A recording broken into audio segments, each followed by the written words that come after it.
Guys, তো আজকে 4 বছর পর আমি আমার বেস্টির সাথে দেখা করছি। তো এটা হচ্ছে আমার ছোট্টবেলার বেস্টি। এখন আমরা যাচ্ছি অন্য একটা বান্ধবীর বাড়ি, লুকিয়ে লুকিয়ে। দেখ বলি কি আমার থোবরা ক্লিন, কত সুন্দর থোবরা, তো দেখ কত শাইন করছে, ভয় পেয়ে যাবে।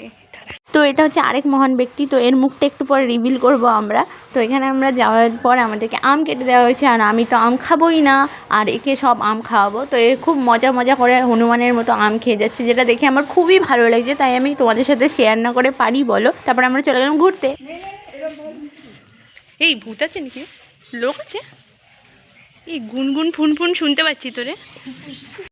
তাই সেখানে ভূত ফুত আছে মনে হচ্ছে, আমরা একটুনি চুপ। এই স্কুল কি বন্ধ নাকি? এই ওইখানে আবার কি করেছি?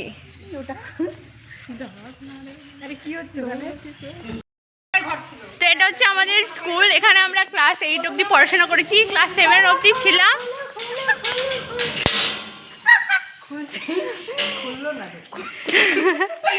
ক্লাস 7 অবধি আমরা এখানে পড়াশোনা করেছি, তারপরে লকডাউন পড়ে গেছি, তারপরে আমরা চাল ডালাটা নিতে আসতাম। হ্যাঁ রে, 7 যতই 7 এর 8 টিকুক আমাদের ঘরটা দেখো, ওই যে ওই ঘুপচির ঘরে আমরা বসতাম। কোথায় গেল দেখ, কত সুন্দর গ্রিল করে দিয়েছে, আমাদের বাড়ি গ্রিল ছিল না, এখান থেকে লাফ মারতো সবাই হনুমানের মতো। এদিক তো গেট করে দিয়েছে দেখ। হে তাই তো, খেয়ালই তো করিনি, কত সুন্দর করে দিয়েছে। দেখ গরমের ছুটি চলছে, নাহলে একটা জঙ্গল হয় নাকি, লোক দিয়ে স্টুডেন্ট দিয়ে পরিষ্কার করে দেবে। বাঁশ বাগানের ভিতর দিয়ে যাচ্ছি, এটা আমাদের জাতীয় খাদ্য, আমরা এটা খুব খেতে ভালোবাসি। এগুলো এইটা না, এই যে আমাদের মানে খেতে চাই না, তো আমাদেরকে দেওয়া হয় ভরে ভরে, তাই তো পেছন দিয়ে। আমার বান্ধবীর এরমভাবে লাফানোর কারণ হচ্ছে ও কী সমস্ত পোকামাকড় দেখে ফেলেছিল, আর ওর মুখ তো আমি রিভিল করেই দিয়েছি একটু আগেই, তোমরা দেখে নিয়েছো। তো এখন আমরা যাচ্ছি পটল চুরি করতে, যেটা আমি একটু পর বলবো। তো মাঠের গান দিয়ে যেতে আমার কিছুটা ভয় করছিল, কারণ পুরো কোথাও কেউ ছিল না, পুরো ফাঁকা দূরে ওই যে নদী। সো আমরা এখন যাচ্ছি পটল চুরি করতে, এরকম একটা ঢালান রাস্তা দিয়ে। বাড়িতে গিয়ে পটল ভাজা খাবো। বাপরে, এই দেখো পটল চুরি করছে, ইস পচে গেছে রে, পটল না তো তুলো মনে হচ্ছে। দেখি ওই যে পটল, সব পটল যাচ্ছে এখান থেকে, পাট গাছের সাইডে যাচ্ছি। এখন যদি এখান থেকে কোনো গুন্ডা টুন্ডা বের হয়ে আমাদেরকে মেরে ফেলে দেয়, কিছু বলা যায় না, কোথায় লুকিয়ে রয়েছে কে। একাতে এসছি শুনশান জায়গায়। আমি না শিয়াল দেখছিলাম কয়দিন আগে, এটা শিয়াল মানুষ দেখলে ভয় পায়, আমরা লম্বা মানুষ। পটল পাকা পটল খাওয়া যায় না।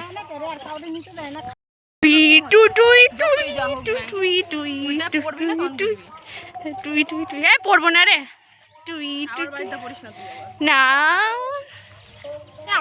বাবা আমাকে ধাক্কা মারিস না। তারপর আমি আমার একটা বন্ধুকে ফোন করে ডাক দিই যে তাড়াতাড়ি করে চলে আয়, কারণ 4 বছর পর হচ্ছে গিয়ে আমরা সবাই আবার 3 জন একসাথে এসেছি, তো তোদের পাড়ায় এসেছি, তুই আমাদের সাথে দেখা না করলে হয়। অবশ্যই এই মহান ব্যক্তির সাথে আমার 2-3 দিন পর পরই দেখা হয়, কারণ আমরা একসাথেই টিউশন পড়তে যাই। আচ্ছা যাই হোক, তো আমি প্রায় ওর সাথে 4 বছর পর আর ওর সাথে আমার প্রায়ই দেখা হয়। মোট কথা এরকমভাবে কথাবার্তা হয় না। তো আমরা আজকে অনেক এনজয় করেছি, অনেক আমাদের ভালো লাগছে, কিন্তু প্রকৃতি আমাদের সাথে নেই, ঘেমে স্নান হয়ে গেছে। এই কি সুন্দর লাগছে। আর এটা হচ্ছে আমাদের আরও ছোটোবেলাকার বন্ধু, আমরা 2017 সালের ব্যাচ, 2017 সাল থেকে আমরা একসাথে পড়াশোনা করি, কিন্তু ও হচ্ছে আচ্ছা এবার আসি এর ইন্ট্রোডাকশনে। তখন পর আমার আরও একটা বন্ধুর সাথে দেখা হয়েছে, মানে 2019-এর পর থেকে আমরা সবাই আলাদা হয়ে যাই। তো আজকের ব্লগটা এইটুকুনি। তো আশা করি তোমাদের খুব খুব খুব ভালো লেগেছে, আর ভালো লাগলে একটা লাইক করে দিও।